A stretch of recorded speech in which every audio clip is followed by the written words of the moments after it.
El primer destello no fue un pensamiento, ni un deseo, ni siquiera una memoria.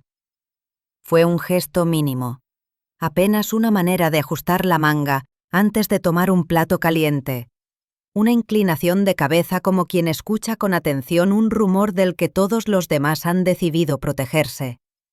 Elena, acostumbrada a los detalles que los otros pasan por alto, desde que la vida le enseñó a leer lo que no se dice, lo vio en el comedor lleno y lo guardó sin interpretarlo. Daniel, sentado a la derecha de Lucía, se llevó la mano al pecho con naturalidad y miró el reloj de pared que llevaba días atrasado. Un segundo después siguió la conversación general sobre los postres y los viajes, pero Elena ya tenía ese gesto archivado en la zona de lo importante. No sabía todavía que era la primera pieza de un mecanismo que tardaría meses en mostrar su forma completa. La casa había aprendido a vivir con silencios después de la muerte de Marco. Elena había mudado los muebles sin tocar el clavo donde colgaba la foto en blanco y negro del taller. Había donado los abrigos pero conservado el cajón de los planos que nadie sabía leer. Y había descubierto que el mundo puede seguir y a la vez quedarse inmóvil. Lucía, su hija, tomó la ruta opuesta. Más viajes, más reuniones, más pantallas, más urgencia. Cuando anunció su boda con Daniel, Elena sintió el alivio de una promesa que no se atrevía a formular, la posibilidad de que el hogar recuperara una conversación que no dependiera del eco. Daniel aportó a la mesa una calma inusual y una curiosidad paciente. Decía poco y hacía mucho. Traía fotos de mecanismos abiertos, dejaba los zapatos bien alineados en la entrada y preguntaba por el barrio con la humildad de quien sabe que una ciudad no se aprende en un día. Él trabajaba restaurando objetos que otros daban por perdidos, y esa ocupación, tal vez, era el puente más firme entre Daniel y Elena. Él le devolvía la marcha a relojes que habían aceptado la derrota, y ella clasificaba el que olía a metal. Daniel apareció detrás, empapado, sosteniendo en una mano un reloj de pared envuelto en una toalla. No hicieron falta explicaciones. Él dejó el reloj sobre la mesa grande. Elena preparó un paño seco y encendió la lámpara a media mecha. La sala quedó en ese claroscuro que vuelve íntimo cualquier oficio. Daniel desmontó el cristal con cuidado, como quien pide permiso. Elena, sentada enfrente, acercó una caja con piezas de repuesto que guardaba para emergencias. Un trueno distante puso la percusión. El péndulo colgó como un signo de pregunta. La tormenta siguió su curso y el tiempo, por un rato, se concentró en las manos de los dos. Elena había visto esa concentración antes, en Marco, cuando se ceñía la máscara y soldaba un tramo de baranda para un balcón que no conocería.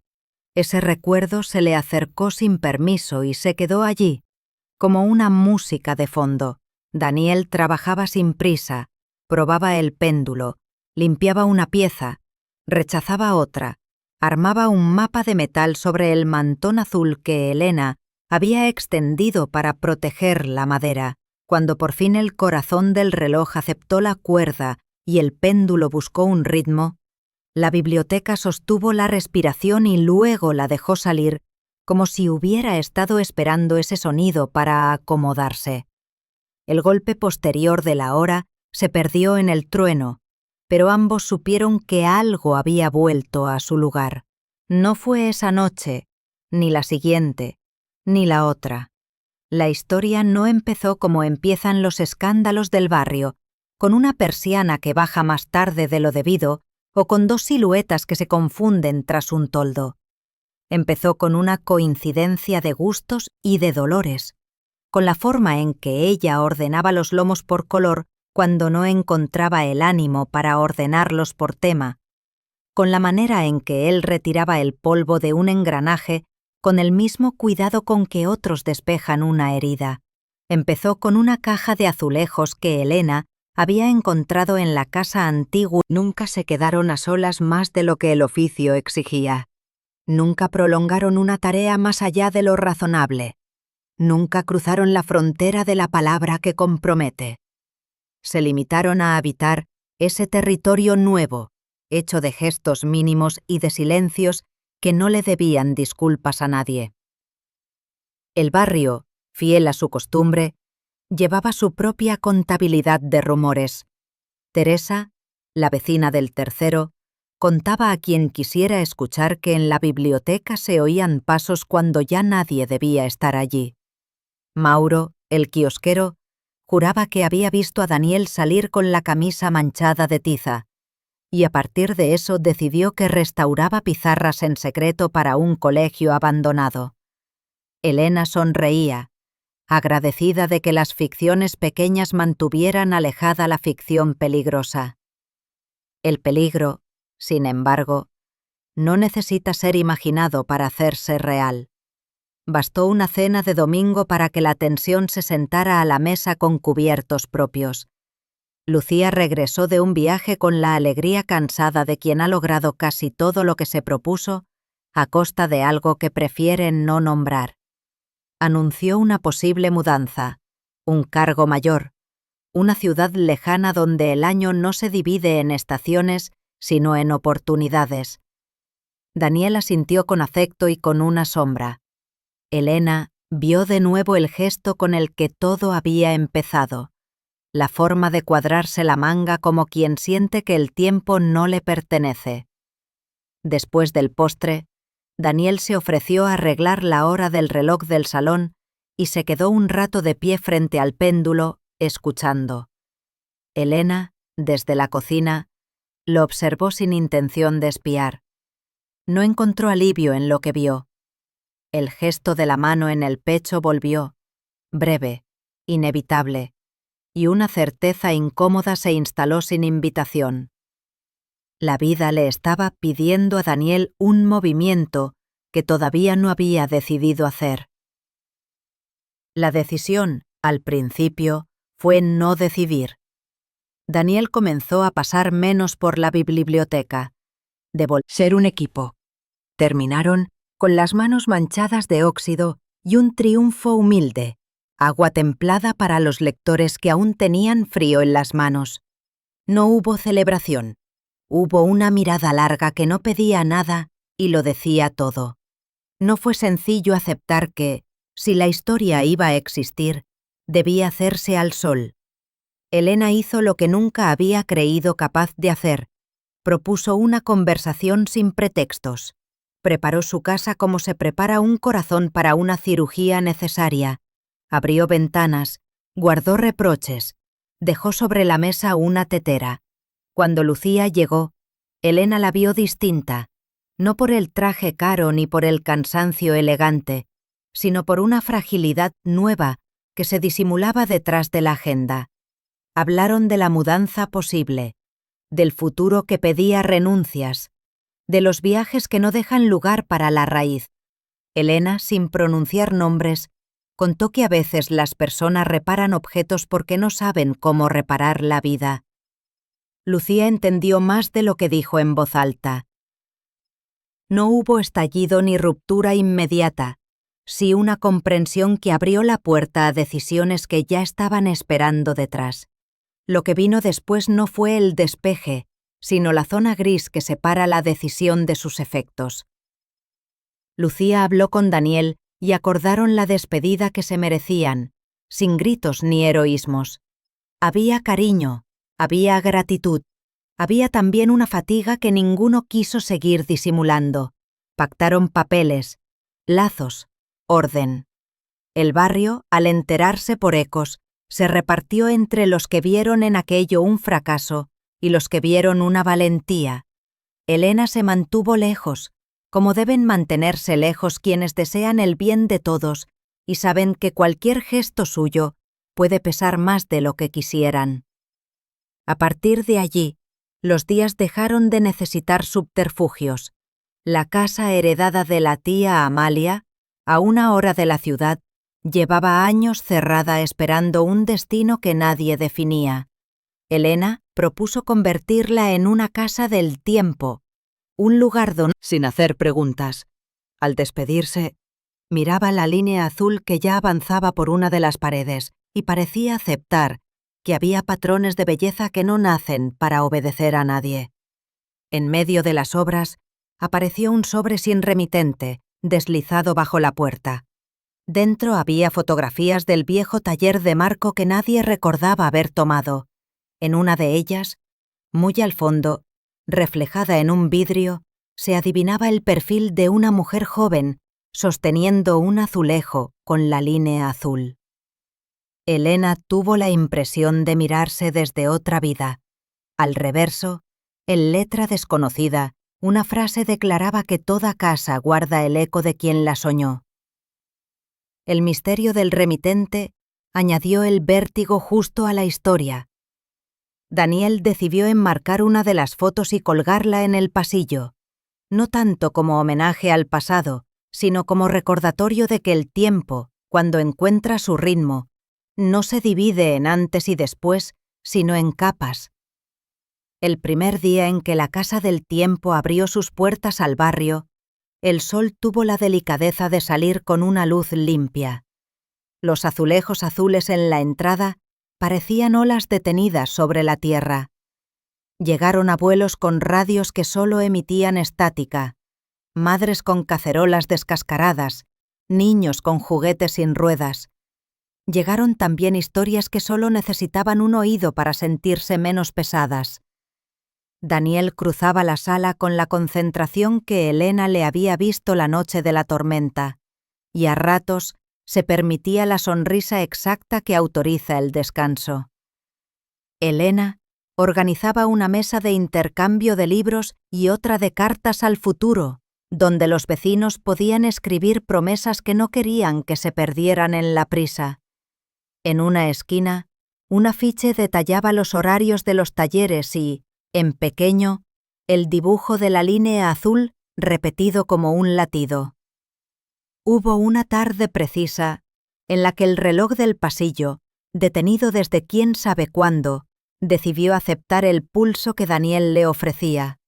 Elena estaba permiso que le faltaba para vivir sin pedir permiso.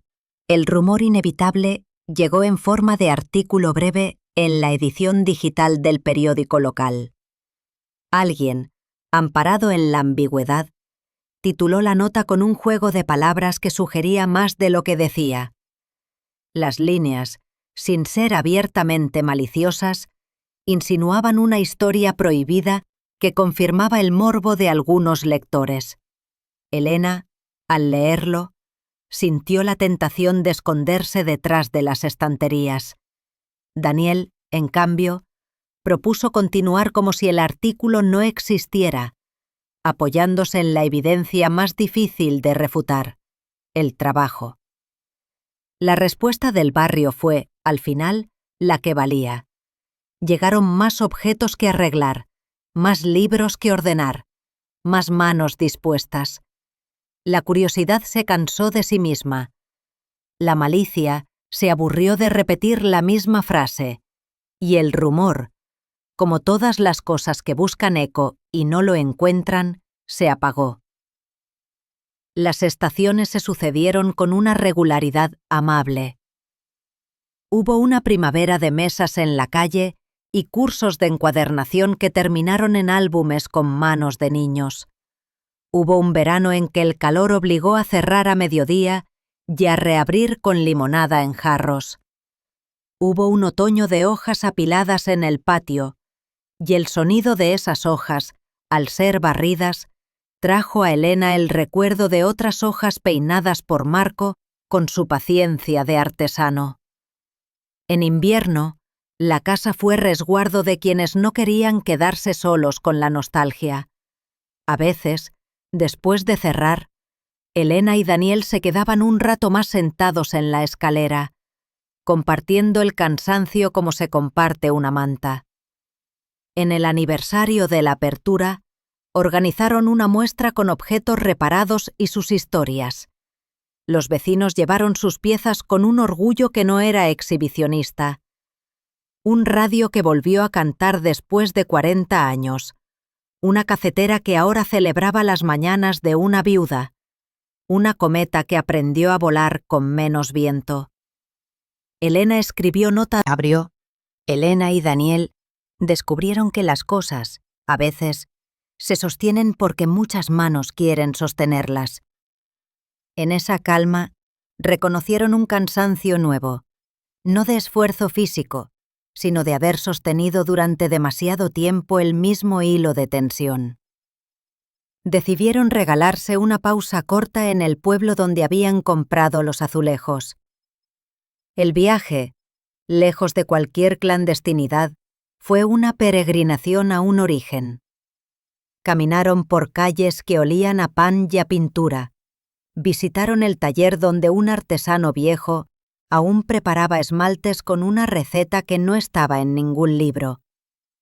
Vieron el horno abierto como una boca que respira, y entendieron que nada de lo que valía la pena en esa historia ocurría de golpe. De vuelta en la casa, Daniel instaló un banco junto a la ventana grande del patio. Elena, cada mañana, dejaba allí una taza para quien llegara primero. No hacía falta más. En algún punto de aquella larga curva de días, Elena descubrió que ya no llevaba cuentas, no medía diferencias de edad, no comparaba biografías, no calibraba posibles reproches. Su amor por Daniel se parecía a la decisión de reparar un mueble viejo al que otros habían sentenciado, no por romanticismo ni por nostalgia, sino por la convicción de que seguir dándole uso era la mejor manera de honrar lo que ya había dado. Daniel, por su parte, dejó de pedir disculpas anticipadas y empezó a organizar la calendarización de talleres como quien planifica estaciones. A ratos, cuando nadie miraba, él pasaba la mano por la línea azul del zócalo como si comprobara que el mundo seguía allí. Un último episodio vino a completar la intriga que el barrio ya había empezado a olvidar. El reloj del ayuntamiento, restaurado con mimo por Daniel y un equipo de voluntarios, se detuvo la noche en que iba a anunciarse la concesión formal de la Casa del Tiempo como proyecto municipal. Algunos vieron en ese alto una mala libreta. A veces se miraban sin buscarse, como dos personas que ya se han encontrado. Esa noche de celebración contenida, de regreso a casa, Elena colocó el último azulejo que faltaba en la esquina alta de la cocina. No lo necesitaba. El dibujo estaba completo hacía tiempo, pero quiso esa pieza como quien añade una nota final a una canción ya cerrada. Daniel sostuvo la escalera y al bajarla, un pequeño tropiezo mínimo los hizo reír por la torpeza compartida. Rieron sin miedo a ser oídos. Rieron porque las risas que se esconden se gastan, y aquella no. Después, sin palabras que pudieran confundirse, se quedaron abrazados un momento en el centro de la cocina, en esa promesa silenciosa de quienes saben que amar no es una excusa, sino un trabajo. Mucho tiempo después, cuando la casa ya era costumbre del barrio, un niño preguntó por qué la línea de los azulejos no era recta del todo. Elena buscó la respuesta más limpia y dijo que una línea que respira es una línea viva. El niño pareció satisfecho y se fue, arrastrando una cometa reparada. Daniel, al oír la respuesta, pensó que esa había sido siempre la verdad de su historia. No fue una línea recta, y quizá por eso resistió. No fue una historia que pidiera perdón con cada paso, y quizá por eso se volvió ejemplo sin quererlo. La foto del pasillo, la del reflejo, no dejó de intrigar. Nadie descubrió quién la había tomado, y con el tiempo esa ignorancia se volvió parte de la leyenda pequeña del lugar. El barrio, como todos los barrios, encontró otros temas. Las vidas, cuando se vuelven habitables, dejan de ser materia de rumor y pasan a ser tejido del día, La Casa del Tiempo siguió abriendo cada mañana, salvo los domingos de lluvia extrema, cuando Elena y Daniel se regalaban la pereza merecida. Lucía, desde su nueva ciudad, enviaba postales con fotos de estaciones y algunas navidades volvía con una calma que antes no conocía. En una de esas visitas, al besar a su madre, cualquier persona que por casualidad se quedara hasta el final del día para ver cómo la casa se vaciaba y el eco se acomodaba en las esquinas, podía sentir, sin que nadie se lo explicara, que hay amores que se hacen grandes cuando aprenden a ser sencillos.